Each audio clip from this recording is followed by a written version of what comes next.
সুপ্রভাত বন্ধুরা, আশা করছি সবাই তোমরা খুব ভালো আছো। আমিও কিন্তু খুব ভালো আছি। নতুন আরও একটি ভিডিওর সঙ্গে তোমাদেরকে জানাই অনেক অনেক ভালোবাসা। তো আমার সকাল যেহেতু রান্নাঘর থেকেই শুরু হয়, তোমরা প্রত্যেক দিনই দেখো, কিন্তু রান্নাঘরে ঢোকার আগেও আমার কিছু কাজ থাকে, যেগুলো বাড়ির সব বউয়েদেরই থাকে। তো বাসি কাজ, তো সেগুলো করেই কিন্তু আমি রান্নাঘরে ঢুকি। তো সেই কাজগুলো তোমাদের সঙ্গে শেয়ার করতে পারি না, কারণ সকালের দিকে আমার খুব তাড়াই থাকে। তো দেখো, আমি রান্নাঘর থেকেই তোমাদের সঙ্গে শুরু করি। তো একদিন দেখাবো, যেদিন তারা থাকবে না সেদিন তোমাদের সঙ্গে শেয়ার করব আমি রান্নাঘরে ঢোকার আগে কি কি কাজ করি। তো দেখো, আমি এখন ফ্রেশ হয়ে তো রান্নাঘরে চলে এসেছি। এসে আগে একদিকে একটু ডাল চাপিয়ে দিয়েছি, মুসুর ডাল, আর একদিকে চা বসিয়েছি। তো চা হয়ে গেছে, আমি আর আমার হাজব্যান্ড এখন চা খাবো। তো চা খেতে খেতে আমার ডালটা কিন্তু ততক্ষণে সিদ্ধও হয়ে যাবে।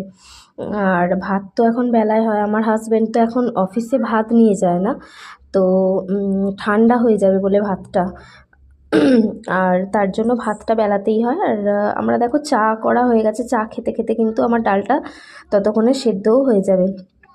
তো দেখো, আমি কিন্তু এখানে দু রকমের বিস্কুট নিয়েছি, কারণ আমি মিষ্টি বিস্কুট খাই না, মানে ভালো লাগে না খেতে। তো আমার হাজব্যান্ড কিন্তু ওই মিষ্টি বিস্কুট খায়, আর আমি কিন্তু এমনি নর্মাল বিস্কুট যে হয়, ওই তোমার ক্রিম কেকার বা মারি, এমনি এই টাইপের বিস্কুট খাই। আর এই দেখো, আমাদের চাটা খেয়ে এখানে কিন্তু দেখছি ডালটা খুলে, ডালটা কিন্তু ভালোভাবে সেদ্ধ হয়ে গেছে। তো ডালটাকে এবার সাঁতলাতে হবে। আর এদিকে দেখো, আমি কেটে রেখে দিয়েছি, এটা হচ্ছে বিনস আর আলু। তো এই দিয়ে একটা শুকনো শুকনো তরকারি হবে, আর উচ্ছে আলু ভাতে হবে। আর কি হবে দেখা যাক। ফ্রিজে মাছ রয়েছে, জানো, মাছটাকেও বের করে রাখি। তো মাছটা বের করে না রাখলে কিন্তু আবার সেই বরফটা তো কাটে না। তো মাছটা আমি ভাবছি বের করেই রেখে দিই, তাই না? ততক্ষণে এইগুলো রান্না করতে করতে মাছের বরফটা কেটে যাবে। তো চলো বের করে রাখি। আমাদের ফ্রিজটা এখন অফই রয়েছে, এইমাত্র মানে অফ করা হয়েছে। তো সব সময় যেহেতু চলে, এই কৌটো কাউটা যা থাকে না, বের করা যায় না, তো তার জন্য একটু অফ করে রাখা হয়েছে। আর এই দেখো, মাছটাকে আমি জলে এখন ভিজিয়ে রেখে দেবো কিছুক্ষণ। তো আমার এদিকে রান্না বান্না করতে করতে মাছটা হয়ে যাবে, ঠিক হয়ে যাবে। তো এই দেখো, আমি বিনস, আলু, টমেটো, এইসব এর মধ্যে একটু আদা জিরে দিয়ে রান্না করব, নিরামিষ তরকারি। তো এটা একটু শুকনো শুকনো করে রান্না হবে, যেহেতু মুসুর ডাল হয়েছে। আর আমার ঘরে না ডালটা রেগুলার হয়, যেহেতু বাচ্চা খায়, তো ওর একটু তো ডাল লাগেই। তো তার জন্য আমি মুসুর ডাল রেগুলারই করি, ওকে মুসুর ডালটা রেগুলারই দিই, মুসুর ডাল হোক মুগের ডাল হোক, ডাল দিই। আর এই দেখো, মাছ দু পিস বের করে রেখেছি, আমার ছেলের একটা আর আমার একটা। দেখছো, দুটো জায়গায় আলাদা আলাদা।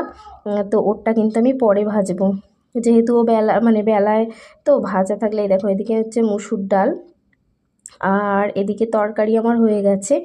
আর আমার কিন্তু মাছের ঝালটা হয়ে গেছে, আর ওর মাছটা আমি তুলে ওদিকে রেখে দিয়েছি, ওরটা বেলায় ভাজবো। ভাজা থাকলে কেমন একটা খেতে লাগে না, তো তার জন্য আমি কিন্তু বেলাতেই ওর মাছটা ভেজে দিই।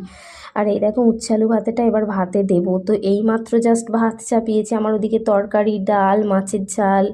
তো আমি যে টিফিন খাবো তার জন্য আলু সেদ্ধ। আর এই দেখো, এই তেলটা মাছ ভাজার রয়ে গেছে, তো এই তেলটা মানে রেখে দিয়েছি। তো ওর যখন মাছ ভাজবো এই তেলটা দিয়ে হয়ে যাবে। তো আমি কিন্তু যে কোনো তেল থাকলে সেটাকে কোনো কিছুর মধ্যে রেখে দিই, পরে আবার ইউজ করি, ফেলে দিই না। আর এই দেখো, ওর মাছটা বাটিতে তুলে এখন রেখে দিয়েছি। তো আমি টিফিন ফিফিন খেয়ে ছেলেকে খাইয়ে তারপরে এই মাছটা ভাজবো, ভেজে একবারে গ্যাস ট্যাস মুছবো। ওই 11টা সাড়ে 11টার সময় ভাজলে তবু একটু ঠিকঠাক থাকে। এই সকাল সকাল ভেজে দিলে ভাজা থাকলে একটা কেমন হয়ে যায়, ঠান্ডাও হয়ে যায়। ঠান্ডা ভাজা মাছ আমাদেরই ভালো লাগে না, ও তো বাচ্চা, তাই না? ওকে কী করেই বা আমি দিই, তো ওকে আমি দিই না এইভাবে।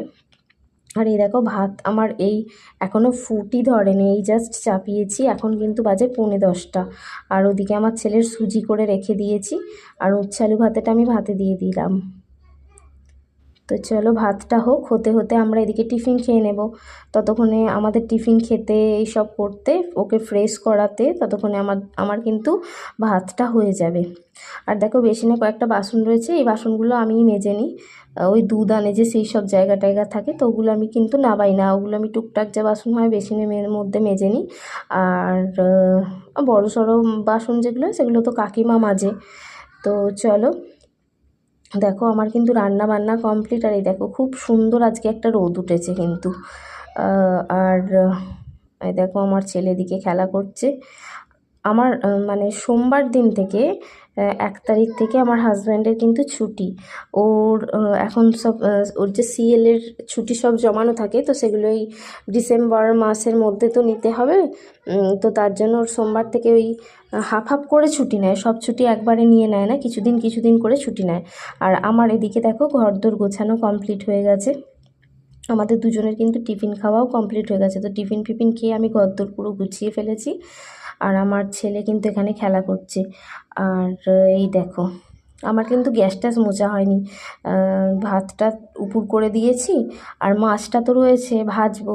তো মাছটা ভেজে নিয়েই একবারে গ্যাস ট্যাস মুছবো, কড়া ফড়াগুলো সব নামিয়ে দেবো। আর এই যে যেটুকু তেল আমি তুলে রেখেছিলাম না, সেই তেলটা দিয়েই এখন আমি মাছ ভাজবো। তো দেখো এই তেলটাতে হয়ে যাবে মাছ, যদি লাগে প্রয়োজনে একটু ছড়িয়ে দেবো, কিন্তু এই তেলটা ফেলছি না। আমি তেল ফেলিও না, কোনো কিছু তেল থাকলে না সেটাকে আমি ছোটো কৌটোর মধ্যে বা ছোটো প্লেটের মধ্যে করে রেখে দিই, পরে কাজে লেগে যায়। কোনো জিনিসটাই নষ্ট করা ঠিক না, তাই না? সব জিনিসটাই তো কেনা। তো দেখো কেনাই হোক যাই হোক, কোনো জিনিসই নষ্ট করাটা ঠিক নয়। তো ওই প্লেটটাই ভালো করে করে নিয়েছি, মাছটা ভেজে ওই প্লেটের মধ্যেই রেখে দেবো। আর এই দেখো মাছটা ভাজতে বসিয়েছি, আমার ছেলে কিন্তু ওইদিকে আছে, যদি দেখে যে আমি এখন মানে কোনো কিছু করছি, তো ও এখন কোলে উঠে পড়বে দেখবার জন্য। আমি সকালে যখন রান্না করি ও কিন্তু তখন ঘুম থেকে ওঠে না, তাই আমি একাই তাড়াতাড়ি মানে আমার মোটামুটি রান্নাবান্না হয়ে যায়, ও দেখতে পায় না। কিন্তু এই বেলার দিকে যদি কিছু করি তো ও কোলে উঠে দেখবে বলে একটু বায়না করে। আর ও আর আমিই তো বাড়িতে সারাদিন থাকি, তাই এগুলো একটু আধটু করতেই হয়, তাই না? তো এই দেখো আমি মাছটা ভেজে নিয়ে এবার কি কাজ আছে দেখি। মাছটা ভাজা হয়ে গেলে না আমি গ্যাসটা মুছে ফেলবো, মুছে একটু জল টল চাপাতে হবে, ও স্নান করবে আমি স্নান করব। তো এই সব করতে করতেই আমাদের হয়ে যায়, তারপর খাওয়া দাওয়া আছে, খেয়ে দিয়ে তো আমরা শুয়েই পড়ি, তখন আর তোমাদের সঙ্গে কিছুই শেয়ার করি না। তো এই দেখো আমার কিন্তু গ্যাস মোছা কমপ্লিট, আর জল চাপিয়ে দিয়েছি, এই জলটায় আমার ছেলে স্নান করবে। আর এই দেখো আমার কিন্তু সব গুছিয়ে এখানে যা ছিল পরিষ্কার করে রাখা হয়ে গেছে। আর ওর স্নানের পর আমি করব, তারপরে তো আমরা খেয়ে দিয়ে নেব। ওর কিন্তু স্নান করা হয়ে গেছে। আমি দেখো তোমাদের এখানে একটা জিনিস দেখাচ্ছি, এটা কিন্তু একটা ঘরোয়া রেমেডি। তো আমি মাঝে মধ্যে মুখে লাগাই, এত কাজের ফাঁকেও আমি কিন্তু টুকটাক ঘরোয়া রেমেডি মুখে বা চুলে অ্যাপ্লাই করেই থাকি। তো তোমরাও যদি জানতে চাও আমি চুলে বা মুখে কি মাখি, তাহলে তোমরা কিন্তু অবশ্যই আমাকে কমেন্ট করো। আর আমি দেখো এটা ভালো করে মুখে লাগিয়ে নিচ্ছি, নিয়ে না আমি তখন ঘরটা ঝাঁট দেবো, তারপরে জলটা আমার গরম হবে, ততক্ষণে আমার 5 থেকে 7 মিনিট মোটামুটি কেটে যাবে। তো ততক্ষণ এটা মুখের মধ্যে থাকবে, তারপরে আমি স্নান করতে গিয়ে এটাকে ভালো করে মানে স্ক্রাবিংয়ের মতো করে না করে ভালো করে হাত দিয়ে ধুলে ধুলে এটাকে ভালো করে পরিষ্কার করে নিয়ে তুলে দেব, তো হয়ে যাবে। আর আমার শাঁকা পলাটা না আজকে পরিষ্কার করব বলে রেখেছি, তার জন্য খুলে রেখেছি, তো ওগুলোকে আমি পরিষ্কার করে আবার পরে নেব। আর দেখো 5-7 মিনিট কেটে যাওয়ার পরে আমি স্নানেও ঢুকে যাব, আর এটা পরিষ্কারও করে ফেলবো, ততক্ষণ এটা মুখে থাকবে। খুব ভালো, জানো কি মেখেছি না মেখেছি তোমাদের সঙ্গে শেয়ার করব, তোমরা কিন্তু কমেন্ট করো যে তাহলে আমি তোমাদের সঙ্গে অবশ্যই শেয়ার করবো। আর এই দেখো সন্ধ্যাবেলা এখন তোমাদের সঙ্গে দেখা হচ্ছে, আমি আর আমার ছেলে কিন্তু এখানে বসে আছি, আর আমি তো টিভি দেখছি, কিন্তু ও ওই বকবক করছে, এটা ওটা করছে, ও তো আর টিভি দেখবে না, ছোট। তো চলো আজকের মতো এই পর্যন্তই, তোমাদের সঙ্গে দেখা হচ্ছে পরের ভিডিওতে। তো টাটা, দেখতে থাকো আমার ভিডিও।